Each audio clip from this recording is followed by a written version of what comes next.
whilst I'm up here, I've been thinking, should I, shouldn't I, should I, shouldn't I?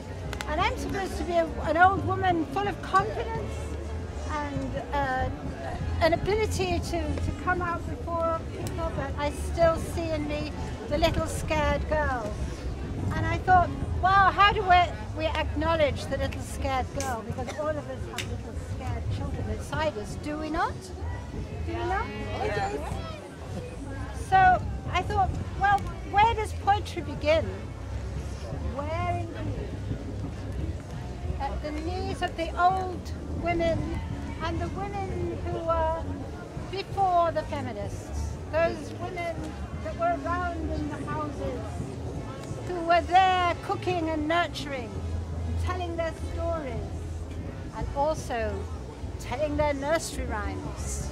Did anyone here not learn their nursery rhymes? I learned mine. Have we got to that state yet? Where they're not being passed on? Yeah.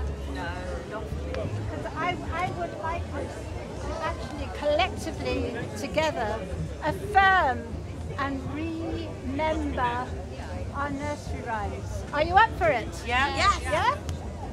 Okay. So the first one I thought was to go with the little girl.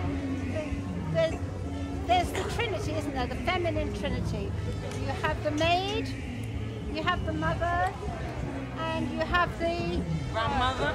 the crone, or the matron, or the hag, that old woman who's responsible for so much of our literature and our rhythms and our awareness of what it is to be a poet and what it is to be brave. So let's start with the little girl. And I thought a little girl, maybe she knows about the moon. She's being taught about the moon. You know, girls and boys come out to play. Can we say that together with some rhythm? You can hoot, you can la la la, but let's go for it. I'll begin and yes, that's wonderful. Moroccan Habiba, she knows how to do slapping the eyes. Boys come out To play the moon, the shine as bright as day. What's Leave next? your day and join your playmates in the street. To shine as bright as day. Leave your sleep and join your playmates in the street. Can you imagine how it must have been to play under the moon with no street lights? Can you sing it now? I've never heard that word.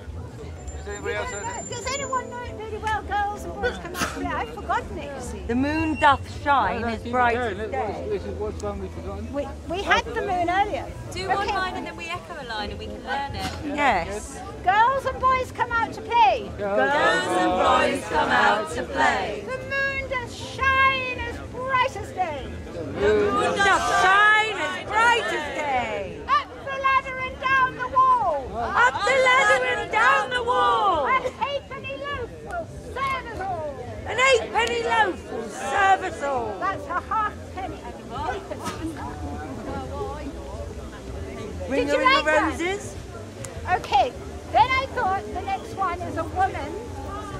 How about ride a cock horse for a woman in her glory? A Yeah. mother, for a woman who's ready to become a mother.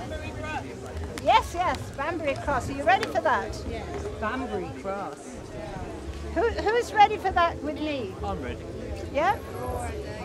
Ride a cock horse To Banbury Cross to see a fine lady ride on a white horse. It's on her fingers, Rings on her fingers and bells on her toes. She shall have music wherever she goes. Do you understand the importance and the significance of what we're doing? Reminding ourselves of our poetry that goes so deep and goes back so many generations, our early sense of poetry. Do you understand what I'm trying to say to you as a woman? Yes. Beautifully. Or is it boring? No. Is it insignificant? Where's the crone? Where is the crone? Where's the crone crone's indeed? pose. We're on the little girl at the moment. No, we're on the woman, the mother. Oh, right.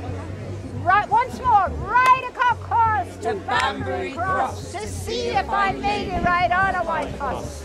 Rings on her fingers and bells on her toes. She shall have music wherever she goes. You hear the rhythm in that. Now let's go to the old woman. I thought of the old woman being plagued by so many children, she doesn't know what to do. Did you know that one? Yes. You know There was the an old woman. There was an old woman who lived in a shoe. She had so many children, she didn't know what to do. So, she gave them some bread without any soup, I think. Gave them some And broth she gave them some broth. without any Without bread. any bread. And whipped them all And she soundly whipped them all soundly and sent them to bed. Quite right too. Now we mustn't forget that actually these rhymes are subversive. I don't know their meaning, but they have other meanings. And women transmitted those meanings to their children, and they were subversive and anarchic. So do not underestimate the meanings and the power of the nursery rhymes, as we call them. Thank you. Amen.